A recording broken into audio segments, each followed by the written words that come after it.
Get ready for a life-changing testimony. Let's give a powerful welcome to a 144 leader from the More Than Conquerors Network. Let's give it up for Jimwell Morales.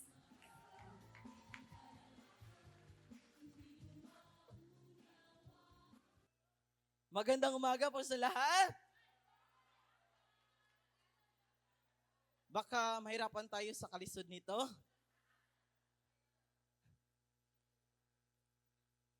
Atong pakpakan si Lord. Magbisaya na yun, Juan eh.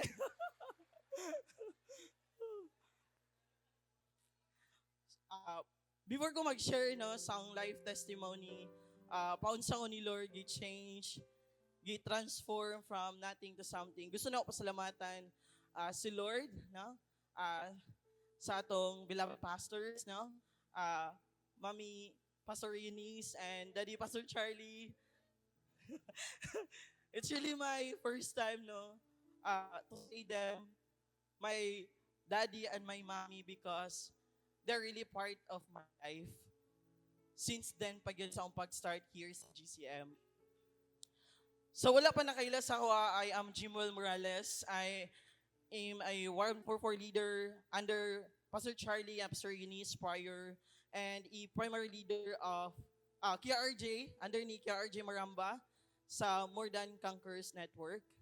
Oh, kaway-kaway naman dyan mga More Than Conquerors Network. Thank you, Lord. No, so wala pa ko nagkaroon og personal nga sa Ginoo. Makaingon jud ko nga walay direksyon ang akong kinabuhi. Usa ko kabatan-on nga nangita og kalipay kisa man diri ang batan-on nga kung asa ka didto pod ka, no? Og you know what? Diha ko gikan, no? Tanan nga mga butang, no? Siguro dili man tanan nga sa sige og pangita og kalipay kay lagi kanang gusto og enjoy, no?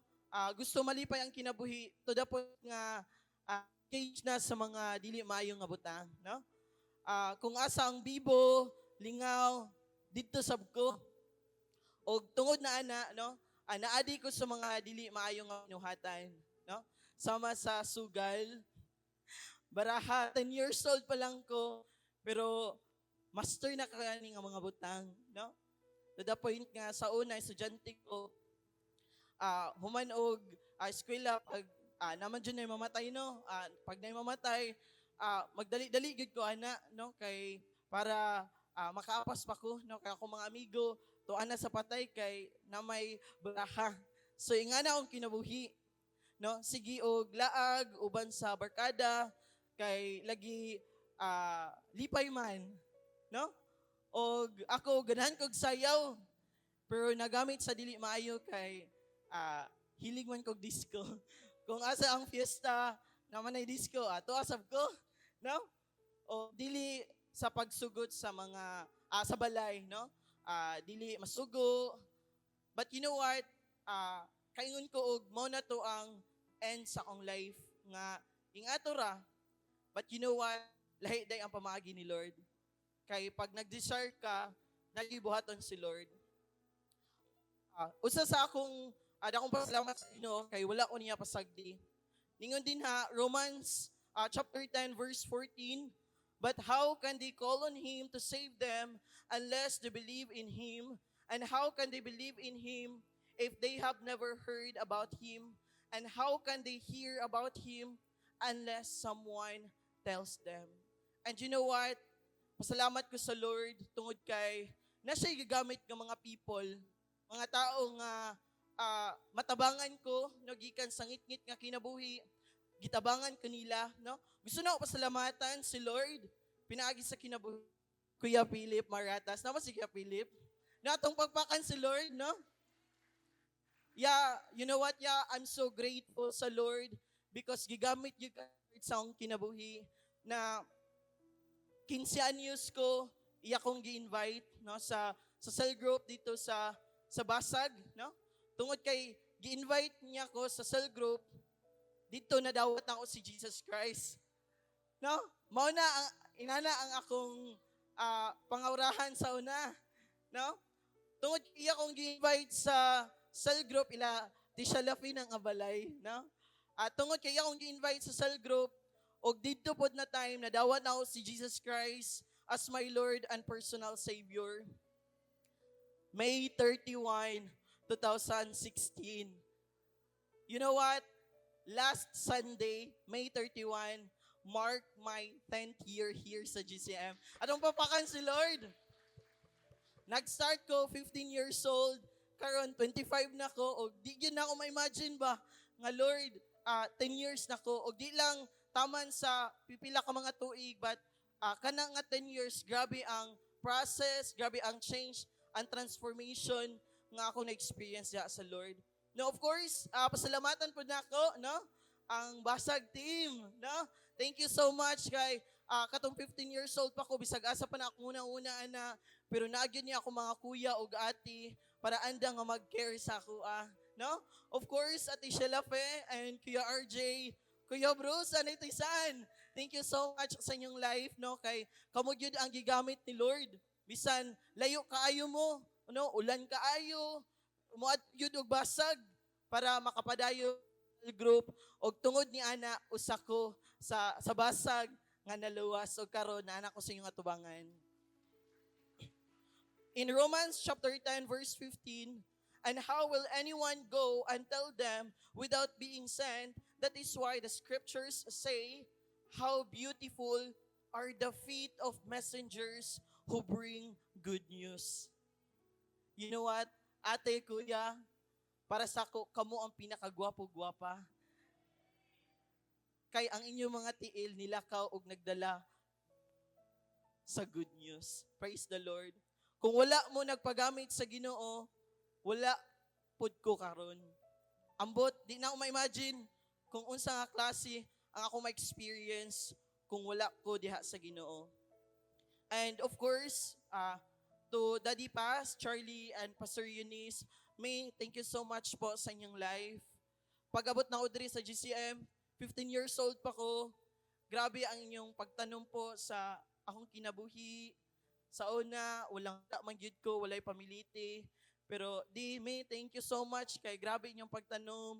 Padayon nga, pagkumusta sa kuha, ihat ko ni Daddy usahay kanang nakoy lang, tapos muli na. O grabe gyud ni sila nga mudasig sa ako na to the point nag-ingon si Daddy nga sa ako nga Jem, kumusta man sana kay estudyante pa man ko. Kumusta man ka? Pas okay kay pas kay ingani sa school okay kayo. Aran si pas sa ako nga nindot kay na nga excellent ka sa school. Pero dapat excellent po ka sa Lord. Dili pwede nga excellent sa school pero bagsak sa Lord. Ko Lord, dili ko gusto na Lord. Gusto ko nga excellent ko sa school o excellent po ko sa Lord, no? O kana ako gyud ang ginumdugay na nagingon ni Daddy sa ako, no? O kining tanan, usara gyud akong maingon. Thank you, Lord. No, God is indeed a God who makes the impossible possible, no? Bisa dun sa pangakangit-ngita sa atong kinabuhi, kaya kini pahayagon og panindoton. Amen. Karon panahona nga nahimo kong all out, sold out para sa Ginoo.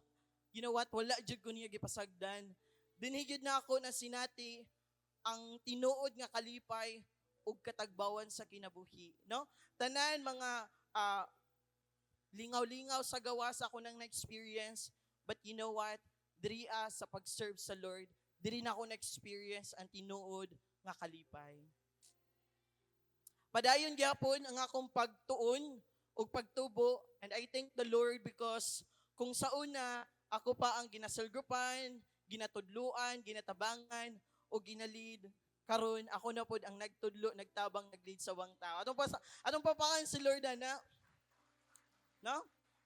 Thank you so much, no, kay RJ, sa tanan nga More Than Conquerors Network, and of course to my NTC Rise Up team, thank you so much, no?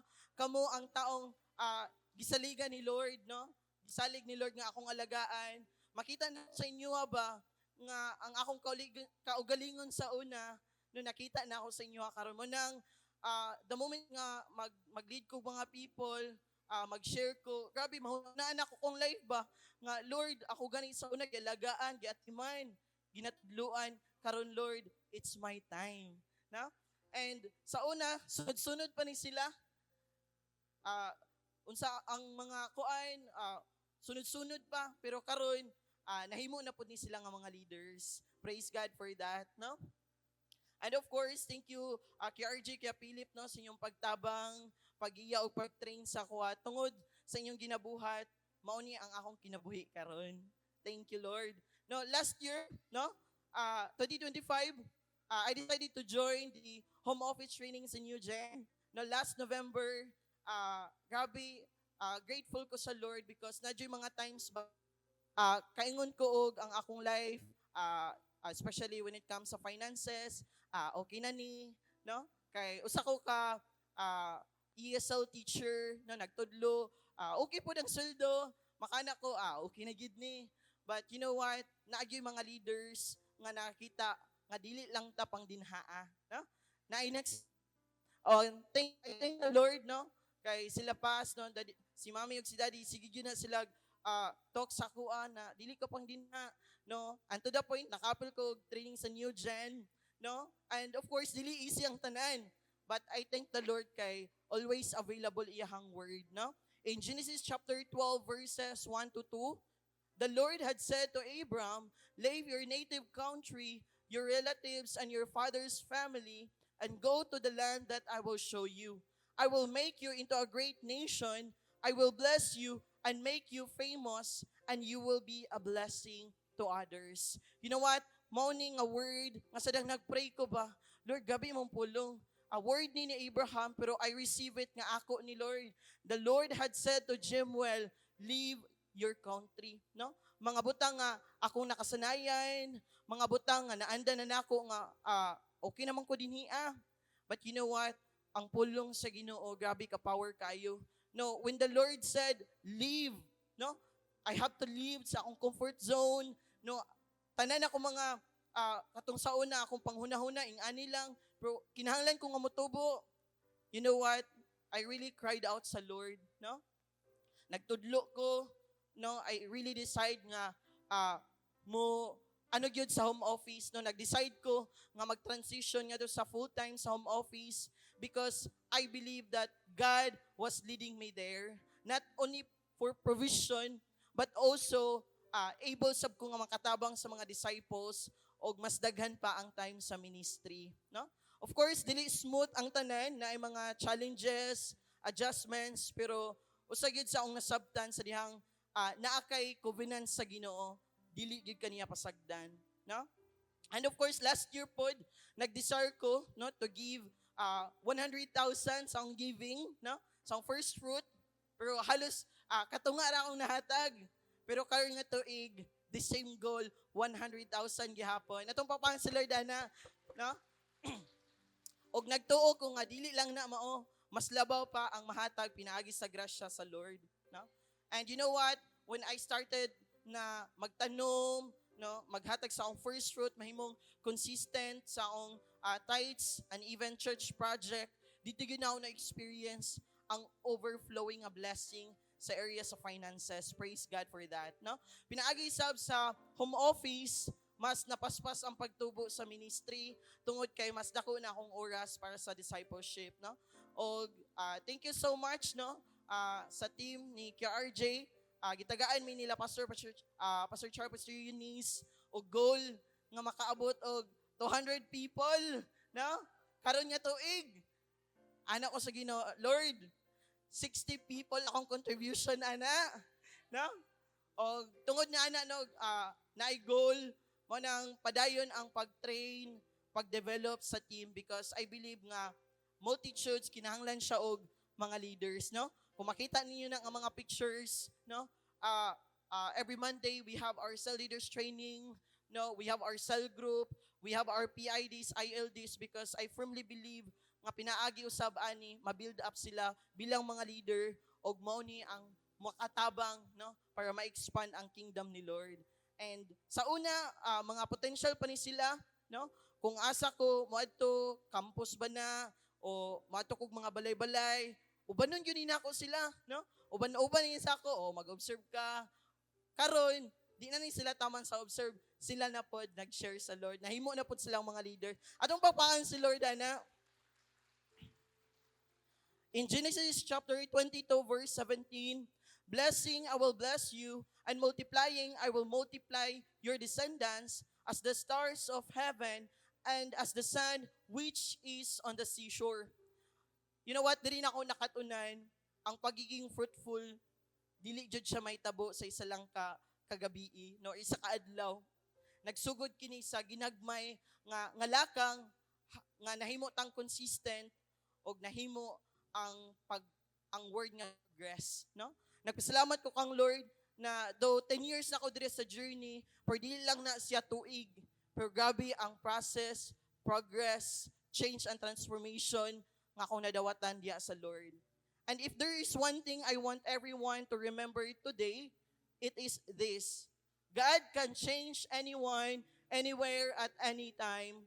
If He was able to change my life, He can change yours too. To God be all the glory.